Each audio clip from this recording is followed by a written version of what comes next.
YouTube channel में आपका स्वागत एवं अभिनंदन है।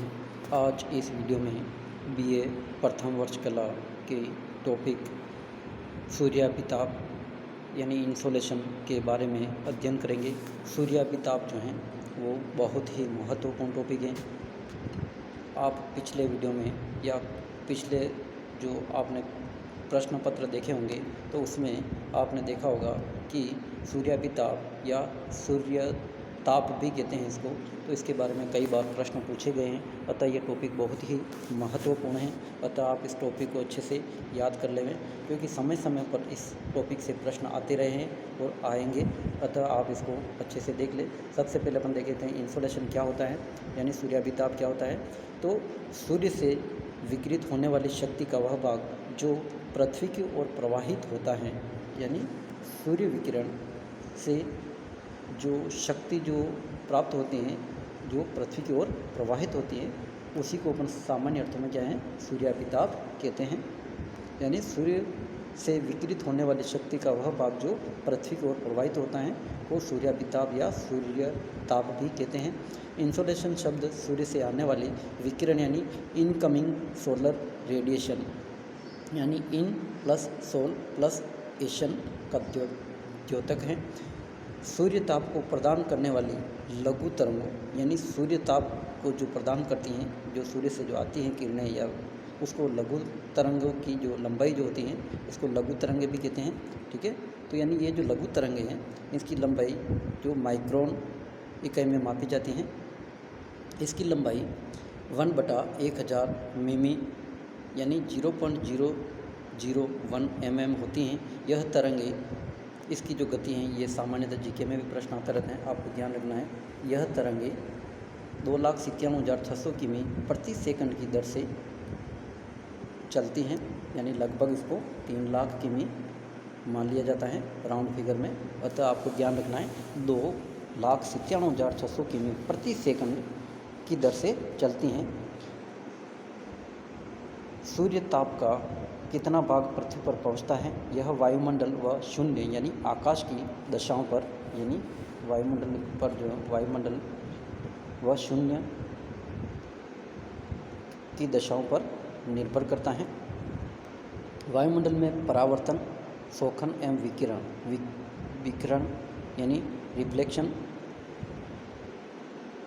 एब्जॉर्प्शन एंड स्ट्रैक्टिंग आदि कारकों का इस पर प्रभाव पड़ता है। वस्तुतः पृथ्वी पर जो भी सूर्य ताप पहुँचता है वह भी उसके सभी भागों को समान रूप से प्राप्त नहीं होता है, ये ध्यान रखना है। यानी पृथ्वी पर जो भी सूर्य ताप पहुँचता है वह भी सभी को समान रूप से प्राप्त नहीं होता है। यही कारण है कि भूतल के कुछ भाग अत्यंत गर्म तो कुछ अत्यंत ठंडे होते हैं। यहाँ पर पूरे वर्ष भर एक स्थान पर तापमान एक समान नहीं रहता है, यानी कहीं पर भी जो है वर्ष भर एक समान सूर्यताप प्राप्त यानी समान नहीं प्राप्त होता है, तो अतः समान भी नहीं रहता है। इसकी व्याख्या करना आवश्यक हो जाता है। अतः अपन देखेंगे अब सूर्याभिताप को प्रभावित करने वाले कारक यानी factors affecting the distribution of insolation. चूँकि यानी ये जो टॉपिक है आप इसको अपन देख सकते हैं, कई बार प्रश्न आता रहता है, सूर्याभिताप या वितरण को प्रभावित करने वाले कारक या फैक्टर्स के रूप में इसको जाना जाता है।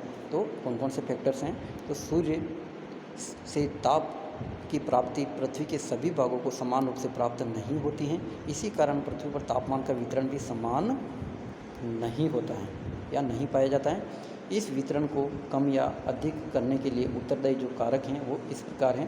पहला जो है वो है सूर्य की किरणों का सापेक्ष तिरछापन यानी रिलेटिव ऑब्लिक्विटी ऑफ सन्स रे, यानी सूर्य की जो किरणें हैं उसका जो तिरछापन या कोण जो क्या होता है उसके ऊपर निर्भर करता है। तो यानी सूर्य की सीधी किरणें तिरछी किरणों की अपेक्षा अधिक ताप प्रदान करती हैं, यानी कहीं पर सूर्य की सीधी किरणें पड़ती हैं, इसका मतलब सूर्याभिताप ज़्यादा मात्रा में प्राप्त होता है। यानी सूर्य की सीधी किरणें तिरछी किरणों की अपेक्षा अधिक ताप प्रदान करती हैं। सीधी किरणों को कम एरिया घेरना पड़ता है, ठीक है, और दूरी भी कम तय करनी पड़ती है। तो यानी सीधी किरणों को वायुमंडल की कम दूरी तय करनी पड़ती हैं तथा साथ ही साथ वह कम स्थान पर पड़ती हैं। एक तो वायुमंडल की कम दूरी तय करनी पड़ती है और साथ ही साथ क्या है, वह कम स्थान पर पड़ती हैं। इसके विपरीत तिरछी किरणें अधिक दूरी तय करने के साथ साथ भूतल के अधिक भाग, यानी एक तो उनको दूरी तिरछी किरणों को अधिक तय करनी पड़ती है, साथ ही साथ भूतल के अधिक स्थान पर फैल जाती हैं। भूमध्य रेखा पर पड़ने वाली किरणों के समूह को वायुमंडल में कम दूरी तय करनी पड़ती है, अतः उच्च अक्षांशों पर जो किरणें पहुंचती हैं वह अपना कुछ ताप नष्ट कर चुकी होती हैं। यानी उच्च अक्षांशों में जो भी सूर्य की किरणें जो पहुंचती हैं वह क्या है, कुछ अपना ताप नष्ट कर चुकी होती हैं, अतः उनमें ताप प्राप्ति की मात्रा कम होती है। इसलिए जैसे जैसे हम भूमध्य रेखा से, ये ध्यान रखना है, बहुत ही इम्पोर्टेंट है ये, जैसे जैसे हम भूमध्य रेखा से ध्रुवों की ओर बढ़ते जाते हैं वैसे वैसे वायु ताप की प्राप्ति कम होती जाती हैं, जबकि भूमध्य रेखा पर सबसे अधिक ताप प्राप्त होता है। ये ध्यान रखना, आपको एक बार और बता देता हूँ। यानी जैसे जैसे हम भूमध्य रेखा से ध्रुवों की ओर बढ़ते जाते हैं वैसे वैसे यानी वायु का ताप की प्राप्ति कम होती जाती है और भूमध्य रेखा पर सबसे अधिक ताप प्राप्त होता है। दूसरा जो कारण जो है, कारक, वो है सूर्य किरणों का तिरछापन एवं पृथ्वी की परिक्रमा स्थिति। सूर्य किरणों का तिरछापन और साथ ही साथ पृथ्वी की परिक्रमा जो स्थिति, यानी जो घूमती है, उस घूमती है सूर्य के चारों ओर, उससे भी ये इसका प्रभाव रहता है, ठीक है। तो पृथ्वी सूर्य की परिक्रमा करती है। इसके अनुसार सूर्य की पृथ्वी के संदर्भ में स्थिति बदलती रहती है। यानी सूर्य की जो है परिक्रमा करती है पृथ्वी, तो उसकी जो स्थिति है सूर्य के संदर्भ में वो बदलती रहती है। ऐसा हमें आकाश पर सूर्य के उदय व अस्त होने और उसके मार्ग में परिवर्तन से अनुभव होता है। पृथ्वी की परिक्रमा के कारण सूर्य की गति हमें 6 महीने उत्तरायण और 6 महीने दक्षिणायन प्रतीत होती है। यानी ये जो है सूर्य 6 महीने उत्तरायण रहता है भूमध्य रेखा की ओर, 6 महीने दक्षिणायन प्रतीत होता है। 22 दिसंबर को सूर्य मकर रेखा पर, यानी 22 जो दिसंबर होता है उस समय दक्षिणी गोलार्ध में होता है, सूर्य की जो है मकर रेखा पे सीधा चमकता है। ये ध्यान रखना, जीके का भी प्रश्न है रेखा पर। तथा 21 जून को, ये भी बहुत ही महत्वपूर्ण जीके का प्रश्न है, जो 21 जून को सूर्य की सीधी किरणें कर्क रेखा पर लंबवत चमकती हैं या चमकता है। अतः 22 दिसंबर को सूर्य की सीधी किरणें मकर रेखा अर्थात दक्षिणी गोलार्ध में सीधी पड़ती हैं, जबकि कर्क रेखा अर्थात उत्तरी गोलार्ध में सूर्य की तिरछी किरणें पड़ती हैं और उत्तरी ध्रुव की ओर तिरछी होती जाती हैं। बल्कि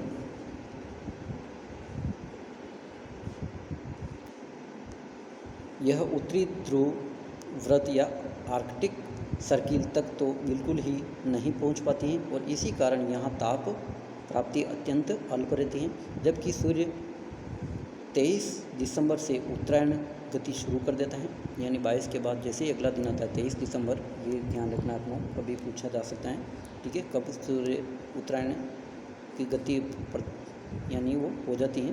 तो दक्षिणी गोलार्ध के बाद में अपन देखें तो अंतिम जो है 22 दिसंबर होता है, तो उसके बाद में 23 दिसंबर को क्या है उत्तरायण की गति इसकी शुरू हो जाती है, शुरू कर देता है।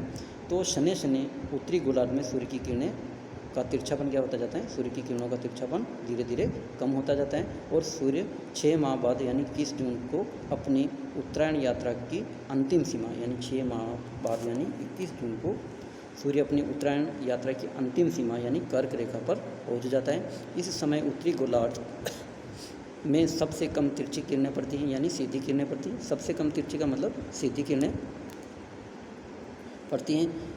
इस दिन कर्क रेखा पर सूर्य की किरणें लंबवत यानी वर्टिकल रहती हैं, अतः यहाँ ताप प्राप्ति सबसे अधिक होती है कर्क रेखा पर 21 जून को। इसी समय उत्तरी गोलार्ध दक्षिणी गोलार्ध की अपेक्षा अधिक ताप प्राप्त करता है। सूर्य जब उत्तरायण होता है 21 जून को। दक्षिणी गोलार्ध में सूर्य की किरणें अधिक तिरछी दिशा में होती हैं और अंटार्कटिका वृत्त तक भी नहीं पहुंच पाती हैं और 21 जून के बाद सूर्य की स्थिति पुनः दक्षिणायन होने लगती है और शनि शनि फिर उत्तरी गोलार्ध में सूर्य की किरणें का तिरछापन बढ़ता जाता है और इस प्रकार यह परिवर्तित सूर्य किरणों की स्थिति इन निश्चित समयों पर ताप प्राप्ति पर प्रभाव ये डालती रहती है। अब तीसरा जो कारक है वो दिन की अवधि। अब दिन की जो अवधि है यानी दिन की अवधि जो है वो भी सूर्याभिताप को प्राप्त यानी करने में ये प्रभावित करती हैं। यानी पृथ्वी दिन में सूर्यताप ग्रहण करती है, पृथ्वी क्या है दिन में सूर्यताप ग्रहण करती हैं और रात्रि को भूतल से ताप विनष्ट होता है और रात्रि को क्या होता है भूतल से ताप विनष्ट होता है, अर्थात दिन में ही पृथ्वी सूर्य को सूर्यताप प्राप्त होता है। पृथ्वी को जो होता है दिन में ही पृथ्वी को सूर्यताप प्राप्त होता है, ये ध्यान रखना है हमको। दिन में ही पृथ्वी को सूर्यताप प्राप्त होता है, अतः यहाँ दिन की जितनी अधिक लंबाई होगी वहाँ सूर्यताप उतने ही अधिक मात्रा में प्राप्त होता है। अतः जहाँ दिन की जितनी अधिक लंबाई होगी वहाँ सूर्यताप उतनी ही अधिक मात्रा में प्राप्त होगा। इसी कारण पृथ्वी पर जहाँ दिन की लंबाई रात की अपेक्षा अधिक होती है वहाँ सूर्यताप अधिक प्राप्त होता है। ऐसे दिनों में तापमान ऊंचे रहते हैं और ग्रीष्म ऋतु रहती है। इसके विपरीत जहाँ दिन की अपेक्षा रातें लंबी होती हैं वहाँ तापमान क्या होता है नीचा होता है। ठीक है, क्योंकि दिन को प्राप्त हुए ताप की अपेक्षा रात को ताप का विनाश अधिक होता है। ठीक है, तो ये ध्यान रखना है। पर यह भी ध्यान रखना है अपने को, यानी उत्तरी और दक्षिणी गोलार्ध पर जो है 6 महीने का और दिन और 6 महीने की रात होती है, वहाँ पे ये जो नियम सामान्यतः लागू नहीं हो पाता है। ठीक है, लेकिन तापमान अपेक्षाकृत क्या होता है, जब जिस गोलार्ध में दिन रहता है तो उस गोलार्ध में तापमान थोड़ा अधिक रहता है और तापमान जो है विपरीत जब रात अधिक लंबी होती है तो तापमान वहाँ पे बहुत ही कम हो जाता है।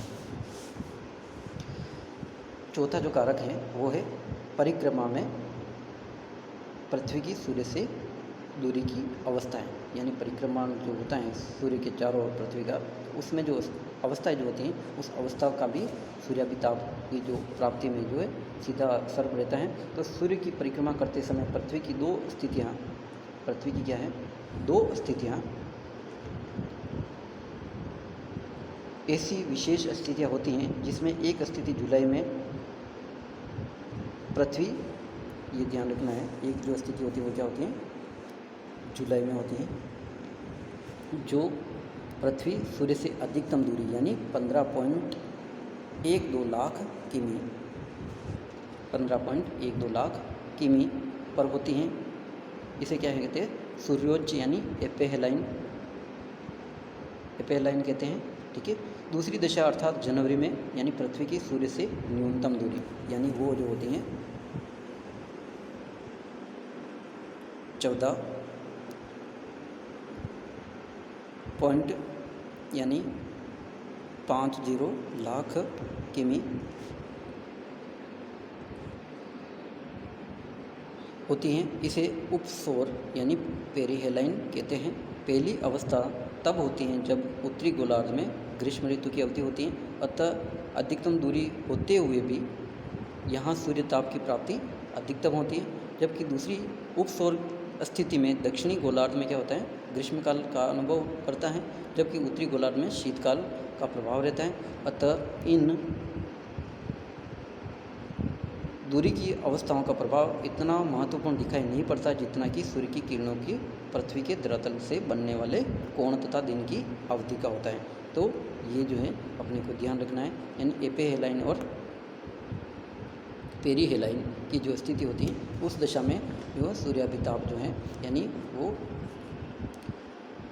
दूरी होते हुए भी, यानी सूर्य से अधिकतम दूरी होते हुए भी उत्तरी गोलार्ध में क्या है सूर्य की जो उत्तरायण होने के कारण सूर्याभिताप ज़्यादा प्राप्त होता है, और जबकि इसके विपरीत दक्षिणी गोलार्ध में जो है वो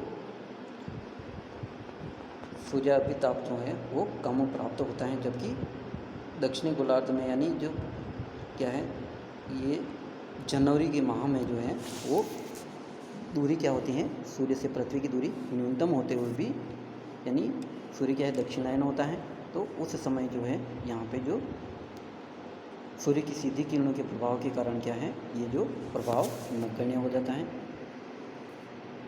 यानी इस डायग्राम में आप देख सकते हो यहाँ पे, ठीक है। यानी उत्तरायण की जो स्थिति है उसमें 15.12 लाख किमी की दूरी रहती है जुलाई माह में, और दक्षिणायन की जो स्थिति होती है जनवरी माह में, ठीक है, उस समय 14.50 लाख किमी की दूरी रहती है, यानी थोड़ी दूरी कम हो जाती है। फिर भी क्या है, दूरी कम होने के बावजूद भी तापमान क्या होता है पृथ्वी पर क्या होता है, कम रहता है, क्योंकि यहाँ पे सूर्य की जो सीधी किरणें जो हैं उसका प्रभाव यहाँ पे दृष्टिगोचर होता है, ठीक है।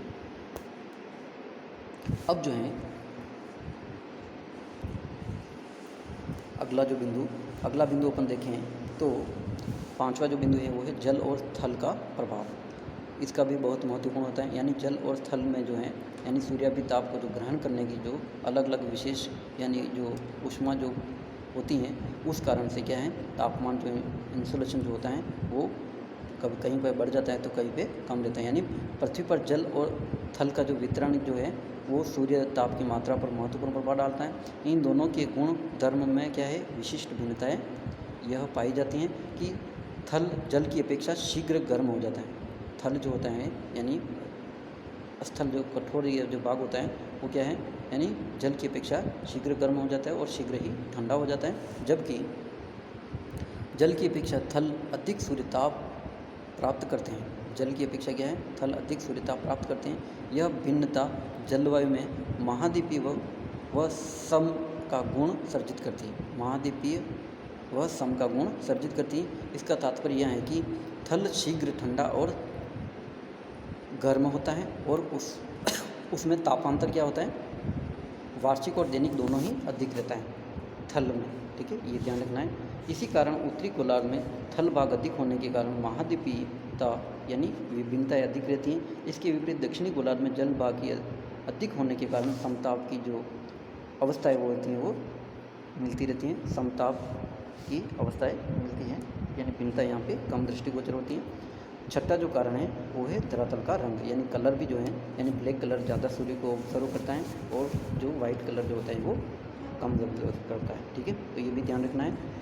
पथरीली और गहरे रंग का धरातल सूर्य ताप को अधिक सोखता है, जबकि चिक्की मिट्टी या चिकनी मिट्टी या हल्के रंग का धरातल कम सूर्य ताप को सोखता है, क्योंकि उसमें परावर्तन का गुण पाया जाता है। यानी बर्फ जो होता है वो सूर्याभिताप को ज़्यादा परावर्तित कर देता है, जबकि काला रंग जो रंग होता है वो बहुत ही कम सूर्याभिताप को परावर्तित करता है।